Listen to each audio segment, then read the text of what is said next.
start by taking a piece of the Model Magic modeling clay and making a thin slug or sausage in your hands. And then on the table, use the heel of your hand and start rolling it out. Then you can switch to your fingers, and what you want to do is start moving the clay out. So I'm rolling and I'm adjusting, I'm looking at what I'm doing. If there are any lumps and bumps, I'm trying to go slow. I'm not going super fast. What happens if I go super fast and I'm not paying attention is I roll really hard in one spot and then it gets really thin in some spots and really bulgy in others. So try to watch what you are doing. Get it started, roll it on the table. Model Magic, what's great about it is it sticks to itself, but it's not very sticky, so it won't really stick to the table or your hands, and it's very clean. So we're practicing with this, and we're going to create some interesting designs in a bowl with this. So I have a simple snake here, and what you're gonna do with that is first begin to coil it. So you have a coil or a snake, and you start to twist it into a spiral. This is gonna start the bottom of my bowl.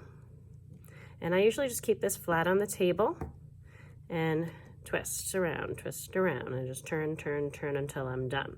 Now I'm going to use a styrofoam bowl and just use this as my mold. So I'm going to put this disc that I made in the middle of that, and I'm going to build onto it now.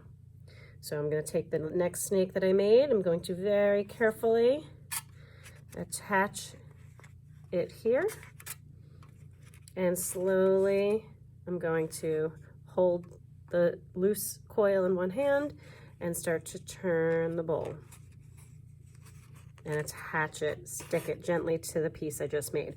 You want to be gentle because you don't want to squish it and flatten it. You want them to stay round and cylindrical. And I'm just trying to finish off the bottom of the bowl at this point. So I need a little bit more to finish off the bottom. So I'm gonna move that aside, take another piece,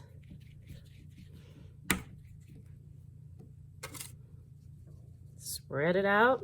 And you want to try to keep the thickness close to the same. If it's getting tight and you want to make it a little thinner, that's fine. Just, you don't want to make any that are so skinny that they're going to fall apart. You never really want them thinner than your finger or thicker than your finger. So usually what I tell kids is cowabunga, which means clay should never be thinner than your pinky or thicker than your thumb. So usually you try to keep clay the width of your fingers as much as you can. And that goes with any clay, anytime we use clay. So continuing this, and now I'm going to start building it up the bowl. Now I can continue this way, and I can just keep going around and around and around and around and around, and I will have a finished bowl. And once it starts to dry, I'll be able to pop it out pretty easily out of here. The other thing you can do is, and I have this one here that I did in another bowl, and I've since popped it out and I have it drying on paper. Another thing you can do is make designs. So instead of, this is the simpler way, this is the easiest. So definitely practice this, make sure you're comfortable with it. And you can keep going around and around with ropes all the way up and make a really beautiful bowl. You can also then decide to make different size twisty spirals and attach them. And if you do that, you're going to have spaces, so almost like lace, you'll have little gaps.